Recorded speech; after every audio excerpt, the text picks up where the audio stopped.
好，欢迎您回到新闻大白话的节目现场，我是前次介绍这1个小时的来宾。首先是耶鲁政治学博士郭正亮，大家平安，以及台大哲学系教授苑举正。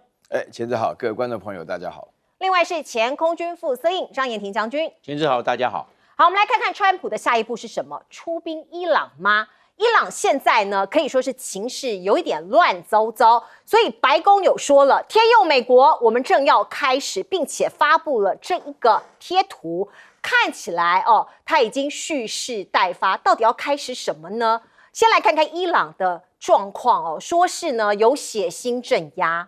并且我们看到1月13号，川普即将要讨论如何干预这个选项有好几种，可是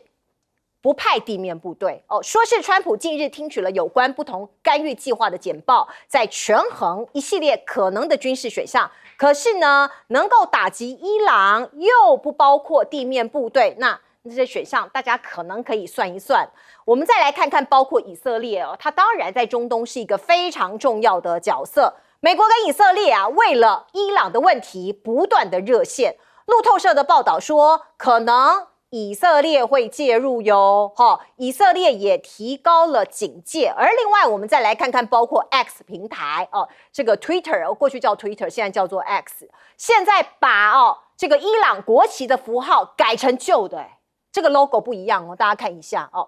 革命前伊朗伊斯兰革命前是狮子太阳旗，那现在这个原来这个本来他们国旗的图样被 delete 掉了所以呢哈米尼直接将账号国旗符号给删掉，我就不让它秀出来。所以你可以看到呢，是全方位方方面面的西方跟伊朗在那边做一个角力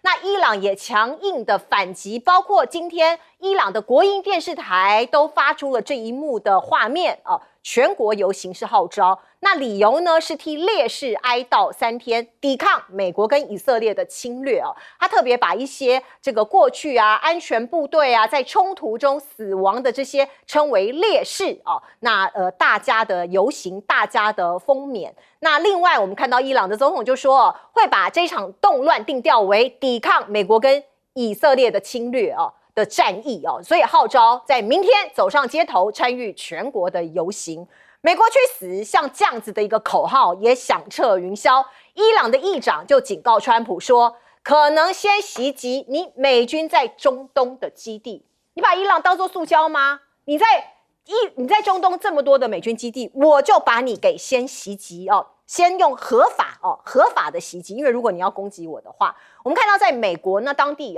也有很多地方有示威，包括伊朗相关的示威。刚好我们就可以看到洛杉矶在联邦大楼我们看到有一场示威，可是就有一个来路不明的大货车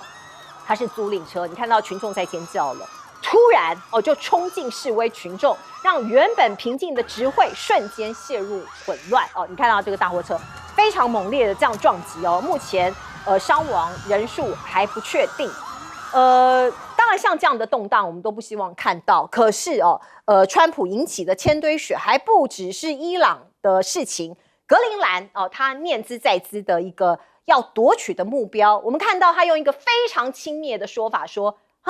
你这个格陵兰防卫只靠狗拉雪橇，还是要靠我们美国人进来听听看他怎么说的。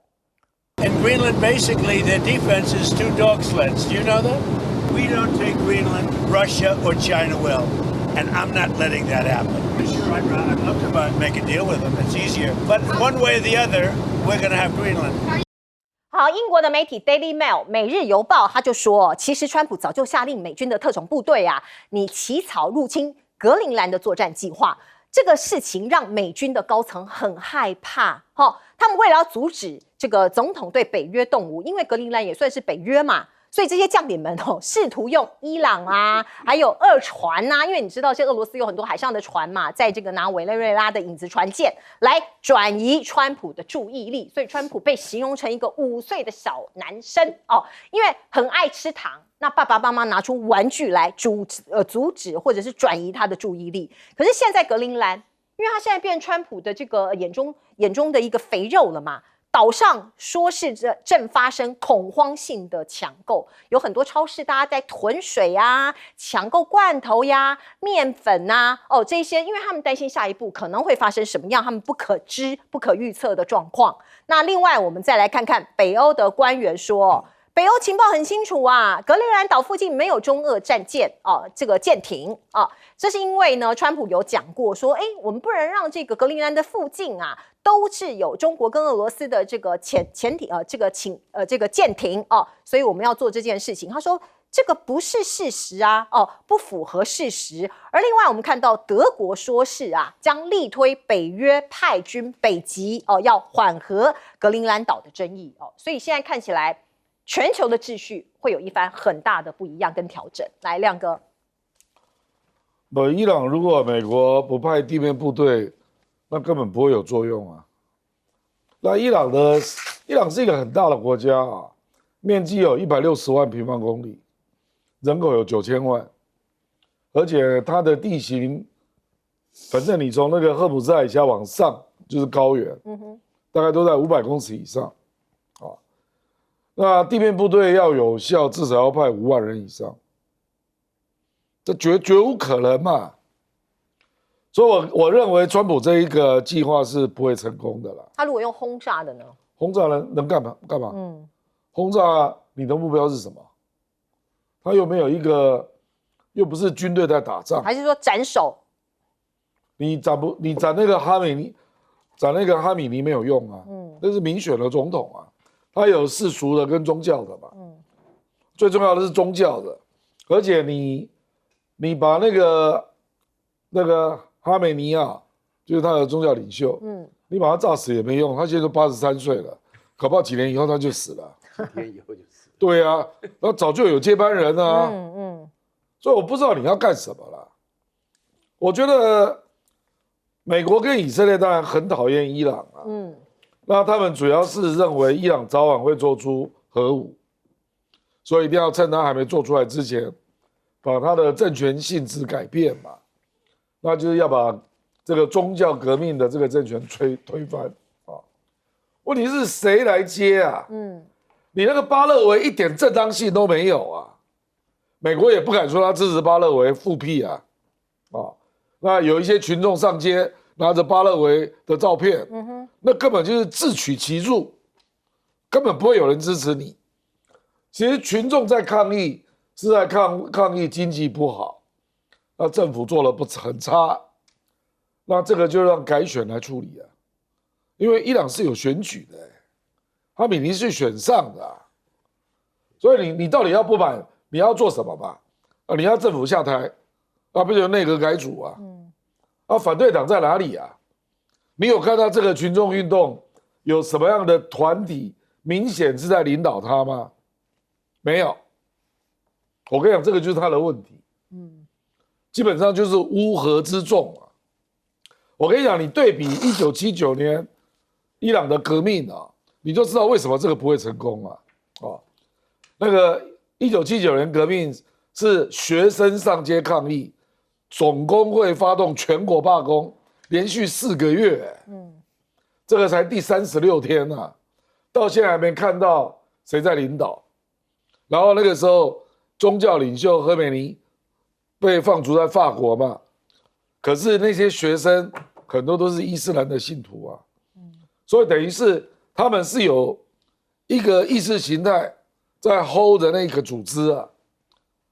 伊朗这个到底是谁？在主导这个不满的骚动啊！我跟你讲不满的群众很多啦。那唯一稍微有组织的是库德族。那波斯人能够接受库德族起来造反吗？不然就境外进来的，因为有从伊拉克过来的，那搞不好是以色列的力量。那你说他能够号召人家来造反吗？所以这个不要把这个东西把它想成是好像45年前革命就是这样完全不一样。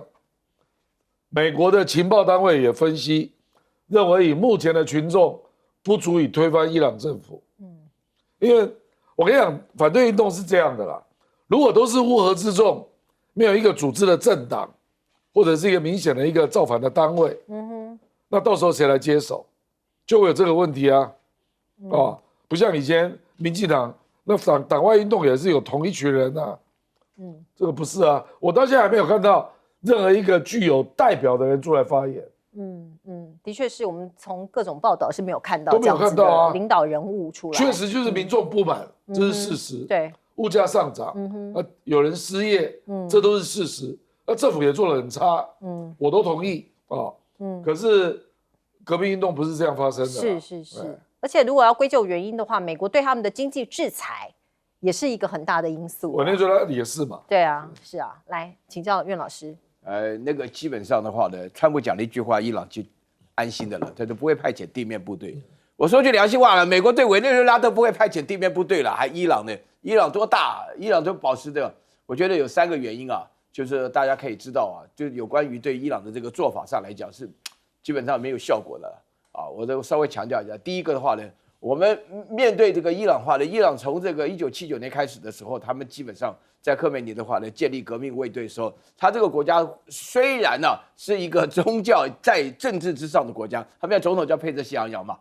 他们那个宗教领袖的话呢，赫梅尼耶啊，但是关键是什么？关键是伊朗是有民主选举的啊，伊朗人是可以投票，佩特西昂扬是比较倾向于认知美国的，在这种情况。然后第二个情况下呢，那个原来伊朗的那个国王叫做那个什么巴勒维啊，现在在美国，巴勒维的儿子在美国斯香赫拉讲说，你们尽量闹，尽量闹啊，那么会有这种实际上的结果。然后第3点，我觉得川普的策略搞错，川普因为被那个委内瑞拉的这个偷袭成功冲昏了头啊，其实川普真正该做的事情是讲完全不一样话，他应该再搞颜色革命再来久一点啊，那弄清楚啊，因为实际上现在伊朗的话呢，面对3种选择，第一个是革命卫队的话呢，能够把目前为止的骚乱压住。那佩特西昂要出来做，又经济上有没有解决办法？这是维持原状。那第2种的话呢，就是变成了那个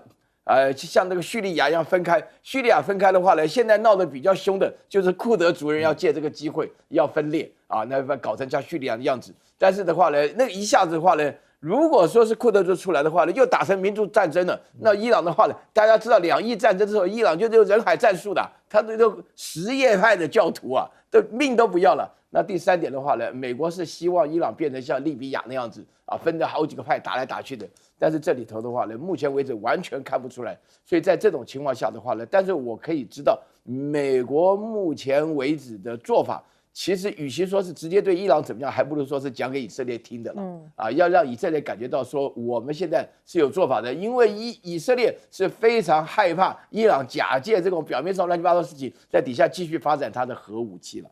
那至于话呢，现在要讲一讲格陵兰了。这格陵兰在念的时候，我就听到这个消息啊，我都觉得非常好笑。我只要讲到说，这里面啊，当中那个 Daily Mail 里面出现一个最好笑的消息，就是说，那个川普要他们的军官来准备进攻格陵兰的时候啊，格陵兰211万平方公里，只有5.6万人，你进去以后，你要派多少人进去啊？你不能乱炸，炸也没用啊，对不对？不知道。然后呢，我觉得最好笑的是那个将军的话呢，拒绝帮川普起草要怎么样进攻柏林兰，然后告诉他说有别的军事计划很重要，至于是哪个计划，然后底下的评论我觉得非常好笑，就像是在吼一个5岁的小孩啊，就是说这个小糖不值得你去费心，我们给你一个更大的一个棉花糖，你就把一下脸蒙住啊，然后川普居然也接受了啊，所以我觉得格陵兰这边的问题的话，大家要抱着一种看川普耍把戏的心情来看。我觉得这3件事情，委内瑞拉不是那么简单啊，就抢家有没有那么简单？伊朗这个事情本来就已经很复杂，因为伊朗人基本上46年来都是不要命的嘛。然后第3点的话呢，格陵兰的问题的话，不过这3件事情对大陆都好这3件事情对大陆其实都非常好，所以我觉得真的是天佑中华。你花钱来选，叫美国选出川普这样的人还不容易好，来，将军，我认为这个川普要对伊朗动手啊，箭在弦上。箭在弦上，我认为是时机，要等待这个川普来下达指导。然后我们可以看几个征候，第一个，那个美国的这个相关的这个战略部署已经往前调整了，习武威的战略运输机，西妖拐的空中霸王也往前住了，还有它的空中加油机 KC-135也向中东地区前进了。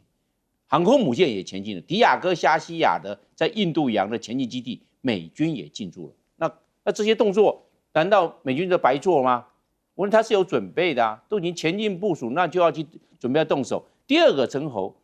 那个川普已经听了美国联合参谋本部已经听了2次简报了，就是要动手，要怎么动，多大的兵力，有多大的风险，可能要有多大的代价，那川普都知道了，就等着川普去下达动武的决心。我认为他这个外科手术式的这方面的斩首行动，我认为川普要实施的可能性非常的高，不然他这些相关的军事的动作就是所谓维和，那就是要做这件事。那为什么要这样子呢？我认为在去年2025年6月23号，美国派的7架 B-2 幽灵轰炸机对这伊朗的核设施去做轰炸，并没有完全破坏，可能还有一些残存的装备。那利用这一次啊，也一并把它扫除，因为不管是美国也好，或者是美国在中东的代理人以色列也好，都绝不允许伊朗有核武。那它现在的核设施呢，对浓缩铀的提炼呢，它的纯度已经到达一定的标准了，距离要去制造核武，那只是一步之遥。这今年是刚好2026年开始，而且伊朗又陷入动乱，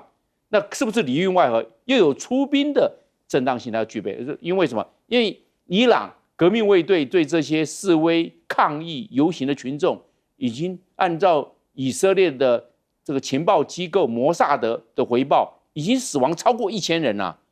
那拘捕了好几千人呢。那这样的话，美国是不是认为这个时候来动手，趁伊朗在动荡的时候来动手，可能事半功倍？所以我都认为是个时机的问题。然后现在美国总统川普又向这个伊隆马斯克希望启动他的星链计划，他把整个中东的这方面网络涵盖，那这网络一涵盖，整个支通键完全就是整个畅通啊。那所谓维和，我认为这一方面也对于伊隆马斯克有所心念的支持，那就是要在这个地方整个的直管通勤要做一个全覆盖。我认为他在这一方面，川普是已经准备好了，只等着他来下达行动的决心以及他的时机。好，川普的帝国主义野心，我们看到他一步一步似乎在朝自己的方向走，包括他自己封自己是委内瑞拉的大总统，怎么会这样子呢？我们看到他发布了一张截图哦，他后置把自己的维基百科的这个头像截下来，然后自己改哦，把他的头衔标注为委内瑞拉代理总统，而且任期显示是2026年1月开始。所以你说他是5岁的小朋友吗？好像是也不是。好，那另外呢，我们看到他这个之前不是念兹在兹的委内瑞拉的石油，讲了好多次呀，找了一些石油大亨过来商讨一些相关的计划，其中有一个人埃克森美孚公司的执行长不是给他了一巴掌吗？给他泼下冷水吗？说哦，这个不太行我们现在没有办法进去开发呀。结果川普不高兴你看到呢，他点名说你给我滚。我们来听听他怎么说。Have any oil companies made commitments to the United States after your meeting on Friday, sir? Which have Exxon, Cadogo? I don't want to say. No, I didn't like Exxon's response. We have so many that want it. I'd probably be inclined to keep Exxon out. 你得罪了川普大概就没有搞头了就说你跟我走他对于这个埃克森美孚说你我不喜欢你被我排除在外，反正一大堆人等着排队要进来另外我们再来看看他的夺油给石油输出国组织带来了大麻烦，这是华尔街日报说的这个行动呢，显示川普想要主导美国的石油供应，并且推动市场朝着有利于美国消费者的方向发展，让美国当然可以重塑全球的石油版图。可是呢，在已经供应过剩的石油市场中扮演颠覆性的角色对于石油输出组织来说会面临很大的麻烦。而下一个是古巴吗？我们看到川普其实已经讲了下一个就是古巴，还有哥伦比亚，你别想逃。结果他更一步赤裸裸进一步的说我们不再有任何石油或资金流向古巴，零而且暗示说卢比欧会成为古巴的领导人现在他想干嘛就干嘛，因为卢比欧他是出生于古巴的移民家庭嘛，后来他们移民到美国所以他说有一个人在这个贴文底下说，哎，我觉得卢比欧去当古巴下一任的总统不错哦，这很好。结果川普自己亲自留言说，听起来很不错。而另外呢，我们看到川普哦，他威胁古巴怎么威胁？你可以看到，这个对古巴人来说，他们是革命国家，他说我们准备好战到最后一滴血，这是来自于古巴总统迪亚士卡奈。他说我们准备好了，我们保卫祖国，我们会战到最后一滴血。那另外呢，他说应该要让马杜洛他古巴的外长要求美国停止非法拘捕马杜洛，而且应该立刻释放他。那我们再来看看，包括这个各种的野心啊，来自于川普。可是现在有个新的讯息，是中国在阿根廷秘鲁设战略点这个是真的吗？路透社说，川普借着伪国的行动警告北京我们看到这个川普自己说，他说美国不要中俄现踪在拉美。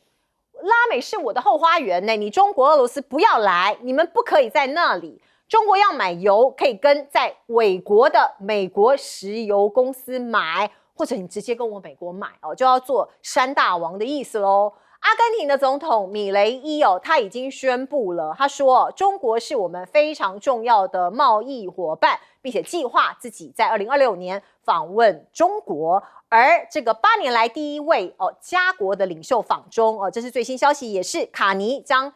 在13号起展开对中国大陆的国事访问。这也是过去我们知道加拿大跟中国大陆的关系其实不太好8年来第一次有加拿大的领导人造访中国。而易普所最新的民调也显示，有超过一半的加拿大人表示支持跟中国大陆展开更多的经贸关系。来请教亮哥。川普对于细节都不了解了，每天在那边鬼吹牛到最后搞不好什么都做不出来。我们举例啦，他事实上召集了20几家石油公司开会，没有一家愿意去投资。他说等委内瑞拉产生合法政府再说。委内瑞拉没有合法政府川普事实上就不希望他有合法政府，所以他要委内瑞拉把那个反对派从监狱放出来嘛那我请问你保守派这个政府怎么过渡到反对派那个政府？你除非改选改选反对派也不一定会选赢好，第二个，石油的利益，你政府没有占领，那你叫谁去处理你的石油利益如果没有美国的石油公司愿意进去，然后多方来搞好这个三方关系啦，那个利益怎么把钱弄出来？然后第三，委内瑞拉那个是重油投资大概像50-60亿以上，搞不好要上100亿美金所以为什么那些公司不愿意进去？请问我到那边被开黑枪，谁要保护我？谁要保护我？我那时候治安有多差，你知不知道？然后第二个，我那个投资下去，起码2-3年才会增产嘛。那这个产权保护啦，还有我整个投资，他也要跟保险公司签约吧？谁来保证？根本就乱搞一通我跟你讲，你都没有派任何一个官员去委内瑞拉，那你就要笃定说委内瑞拉的政府会配合你。你去看委内瑞拉在干什么？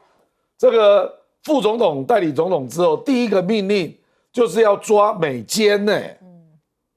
他现在已经抓到一个总统府的侍卫长，搞不好还有别人你不是搞定了，怎么在抓美奸呢？你不觉得这个逻辑有点怪吗？然后第二，委内瑞拉现在有一堆人在示威抗议，要求把马杜罗弄回来，表示美国根本就没有搞定委内瑞拉嘛，不然怎么会这样？而且坦白说委内瑞拉的军方也是跟石油利益勾结在一起的谁跟他谈分配利益那如果你没有跟他利益谈好，美国哪一家石油公司敢去因为他我坦白说他要给你穿小鞋太容易了啦。搞不好你走在街上就被黑枪打到。委内瑞拉就是这样的国家，你知道吗？那个严正生老师啊，他有一个同学在加拿大，然后加拿大派他到委内瑞拉上班呐、每天都2个保镖在他身边，那个是10几年前的事啊，10几年前，现在更乱，谁敢去啊？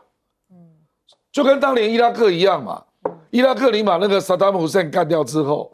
那个秩序谁来维持？所以后来美国国务院派了一个总督去，后来驻军驻军被迫留在现场20年，美国在伊拉克搞了20年啊，总共花了2兆美元，因为到处都在内战啊。你以为委内瑞拉就这样就搞定了？马杜罗动手就搞定了？对啊，怎么有人天真到这样呢？我跟你讲，他如果这样搞，那古巴也是一样。古巴你给人家的诉求是什么？你取消1党专政，那我古巴怎么取消？取消我就下台了。你不可以亲中国跟俄罗斯，那怎么弄啊？你不可以派人在委内瑞拉里面拿到石油利益，我古巴要撤回我的人员啊，这都天方夜谭的诉求啊。古巴怎么弄？大概只能够说我以前没收美国公司的利益，你部分要还给人家，这个做得到了。其他我觉得就没有一点做得到的啊。那你以为可以把人家石油毒死啊？那他不能从别的国家进口啊？我觉得就是完全不了解细节，每天在那边瞎吹牛啊。我觉得伊朗也一样，炸完了又怎样？你一样没有办法让政权下台啊。你怎么不只是对核武基地再炸一炸，就这样了事啊？就这样的一个人嘛。对，这个世界看起来真的是越来越混乱啦，老师。我跟你讲啊，这个川普这个人呢，他真的是他又笨又坏，但是究竟是笨多一点还是坏多一点？我觉得他真的是笨多一点啊。我现在讲啊，他自己封自己是当委内瑞拉的过渡总统啊，现在就已经2022年1月，对不对？对啊，一点屁用都没有。我说一句良心话，首先第一点呢，大家都知道，美国根本不缺油，美国是全世界最大的石油输出国，美国在乎的是页岩油的成本。美国就是说，你提供油的时候不能太多，太多只要超过50块美金，美国就赔钱了啊。所以说这个是第一点，所以说大家底下都捏把汗啊。那个整个来讲的话，就这里面讲了很多消息，就是川普这个5岁的小孩一乱搞，美国的石油业要垮很惨啊。然后第二点那个埃克森美孚的老板呢，他们那个想法非常简单。因为我也是听到严正生讲说他的那个朋友啊，来还补一点呢，就每天的路线都不一样啊，生怕走同一个路线会被绑架回不来了原来10几年前就这个样子。那你在这种情况下，没有人愿意敢去啊，真的是没有人敢去，因为什么呢？当地的治安非常乱。你知道吗？原来马杜罗在的时候，就算他是个军阀，还维持了起码的秩序啊。那现在这个都没了，那大家什么小帮派都出来了啊，每个人都带着枪乱来。那这样子的话呢，那美国哪里有一个人跑那边敢去挖石油？那第3点的话呢，委内瑞拉的油叫垃圾油，非常酸啊，含硫量非常高了。原来它的提炼的过程当中，大陆肯买的原因就是想要在拉丁美洲撕个开口而已了，其他那个讲起来的话，号称藏量很多。那我不晓得川普本身知不知道这种情况。那么想到说这油，想到油就想到钱，想到这个油，好像认为这个油是免费来的，要提炼要开采，而且还不要影响到美国的市场，他都没有想过这些。然后现在的话呢，又搞我们本来都会觉得说川普自己当总统不过瘾，要卢比奥去当总统，卢比奥这个官大的不得了啊！大家都知道，美国的政治传统向来就是像布林肯跟沙利文，一个做国务卿，一个做国安顾问，他们彼此之间是相互牵制。现在统统是卢比奥，再加上 USA 的3块王都他一个人，现在第4个要来了，变成古巴总统，自己还觉得 sounds good 啊！这种情况搞起来，那古巴是什么情况啊？古巴都会觉得说自己还被入侵。卢比奥说句良心话，妈妈带着他就是难民。这个跑来到今天有今天这个成就很了不起，但是他自己也没有想到会变成这种结果，所以我是觉得这个政治等一下他看那个消息阿根廷的那个米兰原来是最不稳定的人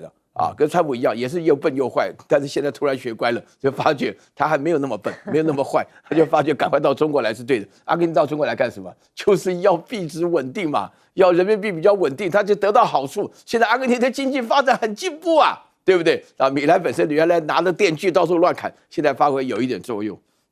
那个Mark Carney 加拿大这个的话呢，也是没得选呢、加拿大没少了，从马克思上台以后没有少说中国的坏话。那现在为什么愿意来了呢？其实道理非常简单呢，美国不能够信赖了。美国现在的做法是完完全全按照世界秩序的破坏为乐啊。那所以说，《纽约时报》2天前在问他说：“你这到底有没有什么限制？”他说：“有，这个限制就是我的个人的道德啊。”就说句良心话，我在这边要讲一点我们本业的话哈。我们说道德是没有个人的，道德一定是集体的，只有集体，己所不欲，勿施于人，这个叫道德的本质，没有说我想要什么就是什么。那现在的话呢，我要再讲一下，那个川普现在把美国最伟大的这个基督教式的节制与道德的话呢，被他转变成为贪婪与跟这个所求无度的结果。请大家记住，美国的形象，我觉得现在做美国人都觉得蛮丢脸的，因为到这种情况下，你不支持也不好，支持也不好。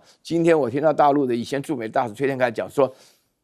川普绝对不是代表他个人，它代表美国普遍的思想，所以说我们会觉得说那个 MAGA 的想法，其实讲起来非常荒唐。我说句良心话，川普每天都是当头条新闻，这个没有错。但是川普当头条新闻的结果，只能够暴露出美国的本质，确实是一个非常非常堕落，而且没有办法维持以前的霸权的文化。就是说，美国的霸权的终结在川普的手中的话，会快速的终结。最主要的原因就是大家原来对美国的印象很好，现在的话呢，基本上欧洲也好，加拿大也好，连拉丁美洲也好，都觉得美国是一个非常非常严重的问题，是全世界的毒瘤了。这是一个很败德的一个状况。来请教将军，那美国对委内瑞拉那个动手，我认为就是要创造一个模式，就是要一个模式。因为委内瑞拉石油多嘛，3030亿桶，比美国的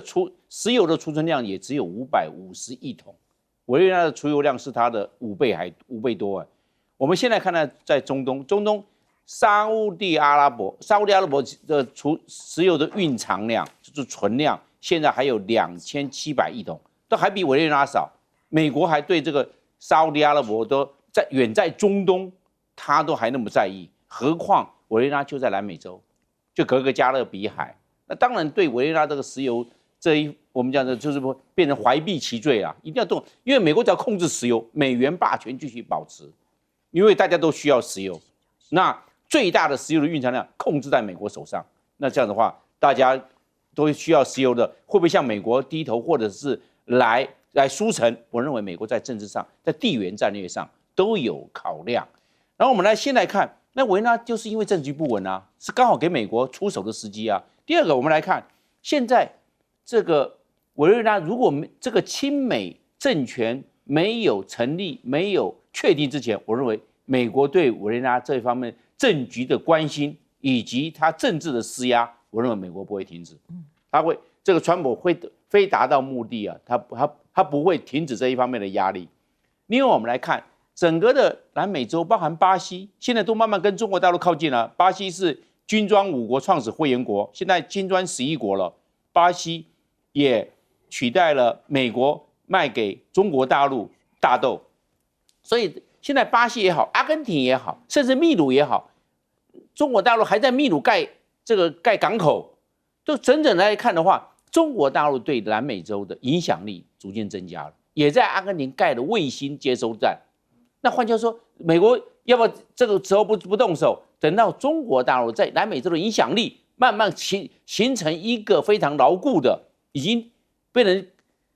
更是根深蒂固了，那美国怎么办呢？所以美国这时候出手，一定要从委内瑞拉，在委内瑞拉建立一个模式，以后其他的国家，不管是哥伦比亚也好，古巴也好，如果不听美国在这方面的影响力，那他就会动手，就像这个委内瑞拉是一样的。所以我认为。川普在建立一个模式，那今天整个外溢到欧洲，你包含格陵兰，甚至包含到伊朗，可能也会看到委内瑞拉这个状况，在这个军事节奏或政治节奏上也会有所调整。那美国的战略目的不是就达到了？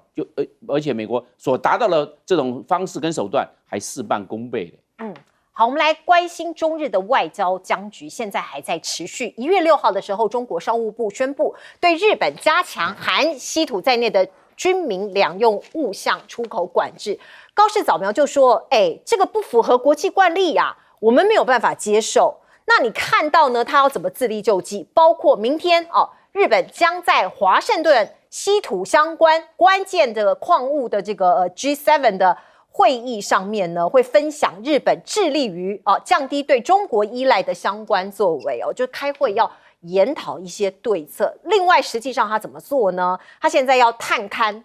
探勘说是小笠原群岛的南鸟岛这附近说是有一些稀土的泥矿，所以要去探勘的。可是要多久之后可能才会有结果呢？说是2030年左右开始商业开采，来抵消中国把这个稀土来做限制的相关的一个威胁的一个对应。可是会不会旷日费时因为现在如果它切断你的稀土供应你立刻就有燃眉之急了。而另外，我们记得黄仁勋说过，中国大陆的 AI 技术可能就在美国的后面 ，around the corner 就很接近了。那现在呢，我们看到另外一位前 Google 执行长施密特跟他的 AI 团队，他讲了，他说如果你现在执迷不悟讲的是美国，你不断的遏制他不让他技术追上来，那美国可能很危险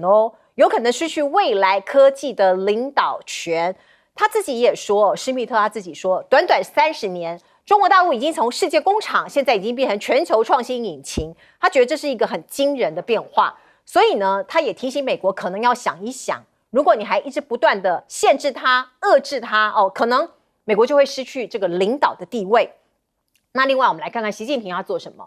因为现在呢，美中不断在竞争嘛，竞争合作中间，他期待更多美国的青少年加入到中美友好的事业中来某种程度是说，既期待于美国民众他讲的是什么？因为美国的佛罗里达有3所大学，现在有组成一个叫做青少年教育交流团，那现在到中国去访问所以他也把这个希望寄托在人民未来的青年他希望可以多多的交流。另外，我们说到 AI， 他现在中国也把 AI 的技术放在他们的军事产品军事应用上面，包括你看到歼20，它已经首飞15周年了。所以 CCTV 中国大陆的央视它做了一个纪念专题并且它曝光了一些做法包括雷达呀、发动机呀跟 AI 的全面升级。还有另外这个也是很酷的这也是 CCTV 他们做的一系列的专题报道。他们介绍什么？南天门计划说是有10万吨级的这个空天母舰软鸟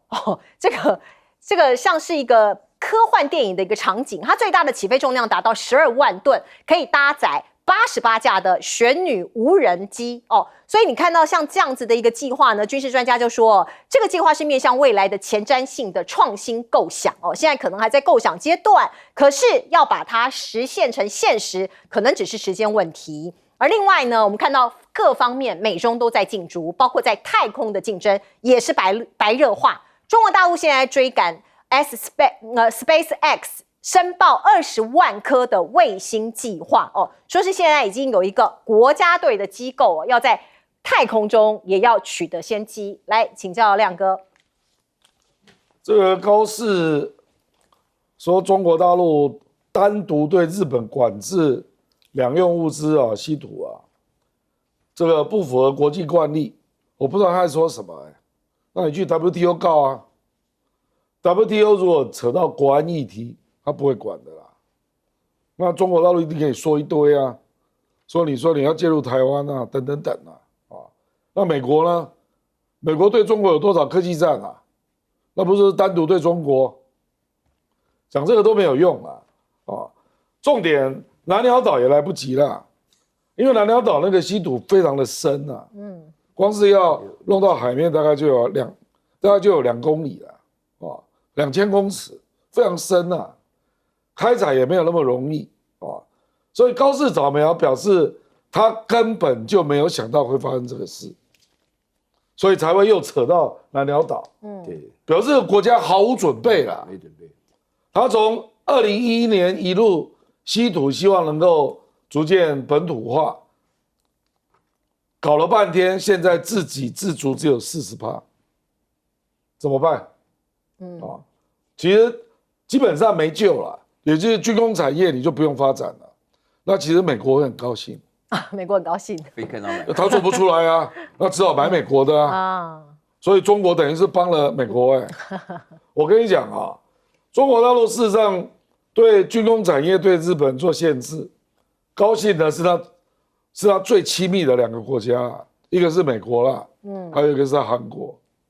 韩国军工产业也做得不错啊，你要不要来买啊？日本人大概想到要买韩国，他就快昏倒了。我跟你讲，那个波兰的 K2 坦克就买韩国的人家做得不错啊。我觉得基本上没有解啦，而且只针对军工产业来制裁吗？恐怕不一定哦，因为中国大陆的项目，它那个列表还没有完全列好。军民两用，他说有1000多项。我跟你讲，这个如果真的搞起来啊，日本估计啦，一年要损失2.6兆日币，那它的 GDP 会下降0.43%。我跟你讲，影响是很大的啦，当然我们讲的是抵制1整年啦，我觉得中国大陆为什么会突然用这个杀招啊？因为他知道高市早苗想要解散众议院那就日本的老百姓好好想一想吧。那高市早苗现在民调非常高对，78%，对我看到的78那目前确实如此啦，民粹嘛，反中嘛，那你只能够引入金团联的论调，让日本老百姓好好想一想你支持高市早苗，那难道这样会比较好吗？我觉得就是，可是这个还没有结束啦，我觉得还会再加码，我觉得中国大陆已经不是针对高市早苗了啦，是针对日本的右翼了。反正就是只要未来右翼，你都不要给我讲那句话，就台湾有事，日本有事不然你就面对这样的结果所以基本上已经没有退路了就是杠上了啦，那至于这个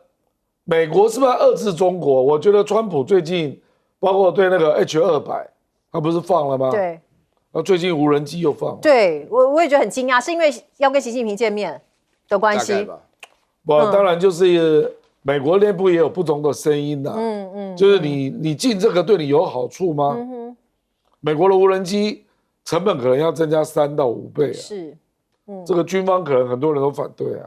所以他从善如流也做了一些松绑的动作。我们先进一下广告。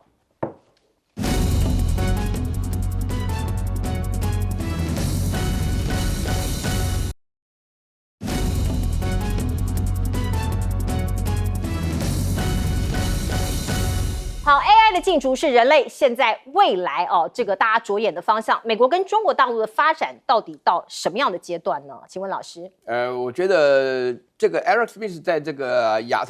大西洋的里面的这个报道的话呢，它里面会强调了非常多的内容，大家非常值得去看。其中它最重要的观念是在呼应这个黄仁勋那个讲法。黄仁勋会提到，就是说是大陆目前这个 AI 的科技的发展那个跟那个。美国的话呢有差距，他不敢讲没差距，他讲没差距他完蛋了有差距，但他叫 nanoseconds nanosecond 就是1秒钟要分成100万份就是说你可以了解到，就是说这里面差距非常近。那么今天原来的话呢，我们在准备的时候呢，大陆有很多的 AI 的公司，像这个像这个西宇就是 Minimax 什么的他们基本上的话。这个 AI 又很不一样，在香港上市，因为他们是获利的公司，这个是非常不一样的那慢慢发展过程。所以说 Alex Schmidt 的话呢，他里面讲的观点，他有个最重要一句话，就是说美国对于大陆科技发展的打压，不但没有效果，反而逼着大陆从世界工厂变成全球创新引擎。那么这个全球的话呢，就是美国不一定必然是属于这个全球，美国可能是自己会强调自己的独霸，但是人家可能不需要美国。那个创新的话呢，是美国原来看扁大陆没有任何创新的能耐，但是的话呢，大陆从这个2025年的1月份的 DeepSeek 到现在1年多来，大家想想看，里面经过的 AI 的发展的科技的公司创造了多少？这当然跟大陆的人才有关，跟电力充沛有关，跟资金充沛也有关系，然后跟自己能够原创自己的晶片也有一定的关系，而且最主要的是人才那个黄仁勋都讲过，做 AI 的人才的话呢，有一半是中国人，他讲的 half of them are Chinese， 所以大家心里要了解这些事情，就是说对于大陆来讲的话呢，这个人才的这个发展啊，那么这个引擎上来讲的话，是一种很重要的推动的力量。那这个推动的力量的话呢，我觉得有一点是必须要提一下，就是大陆的科技的创新，大部分都是用在军事上啊。那个军事上，像你刚刚讲到这个南天门计划，大家前阵子还在聊9天。就还在聊9天啊，然后里面发出来很多，就是说是叫做空天母舰啊，里面发出来各式各样。然后这里头的话，那我让大家稍微心里要想到一件非常重要的事情，就是说大陆的科技的发展当中，从2025年的9月3号的阅兵当中，就有超过83%是新的科技装备的情况下，大家会知道这种趋势。那么尤其像现在讲到的话呢，今年讲到这个歼20的这个歼20的话呢，从2011年开始到现在，刚好整整15年的过程当中，在这整个发展过程，从一开始大家简直不敢置信大陆会有这种隐形的2代机，一直到现在歼36第二种的隐形的战斗机的出现，然后现在的话呢，歼20的发展的话，跟在 AI 里面结合，所以有的时候我会觉得说，这种结合当中的话，那么他们的科技的进步非常重要。所以 Eric Schmidt 他讲的这个观念当中的话呢，最主要是在强调，这就是双用啊，民用跟这个军用嘛。那这个民用跟军用之间的话呢，这条界限是很模糊的嘛。那么从这个角度，从高市早苗的反应当中，绝不可接受。我看完这个消息都有点想笑，人家就是要你死，你怎么还不接受呢？对不对？你还看不明白吗？我跟你讲啊，大陆本身来讲的主要的目的就是要能够让日本的这种右派的想法非武装化，你想要发展什么武器都不可能啊，就一直就限制，所以这个会持续很久一段时间。好，我们先进一下广告。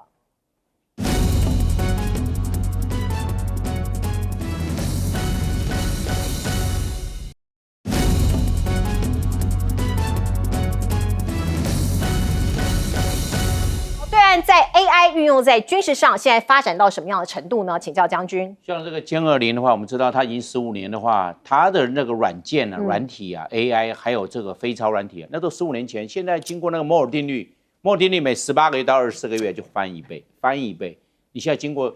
要翻10倍啦，15年啦，那是不是这个非超软体软件都要来做升级？另外是发动机，当初歼20的发动机用俄罗斯的，那现在他自己能够做了，当然用自己的啊。自己可以源源不断，后勤补给、保修都自己来控制，不用去向俄罗斯买啦。那所以我认为它发动机跟它的非超的软件，它要来升级了。因为我们来看蓝天闵计划，我说蓝天闵计划，我认为只是个概念哦。为什么？你如果是垂直发射，有那么大的推力吗？10万吨呢，到12万吨，哪有那么大的火箭给推动10万吨的射箭？好，那是起飞的，起飞有那么大的发动机吗？能够推10万公吨哦，不是10公吨哦，10万。是要把这个整个航空母舰抬起来啊！你就有这个发动机，你要载多少的油量？对不对？你看它的整个翅膀是600公尺，哪那么大的跑道啊？是。还有一个，你10万公吨的轮子都把所有的跑道都压线，你没有到哪里都压线了。你这个可能钢筋混凝土最少要3公尺了，太重了，太重了。你走哪里，你的轮子到哪里都压到10万公吨在这个要起飞阶段了，然后怎么去加速？要载多少的油？这都是很大的问题。最重要的，怎么落地？总要落地吧？还是说不要了？你一定要落地，要不然的话成本太高。你怎么落地？怎么落？那个下来之后可不得了啊！速度一定很大，而且你要知道一盏打起来的话，整个都是600公尺哎。落在海里呢？没有，怎么落在海里？那就报销了，那就不无成本了。所以我认为蓝天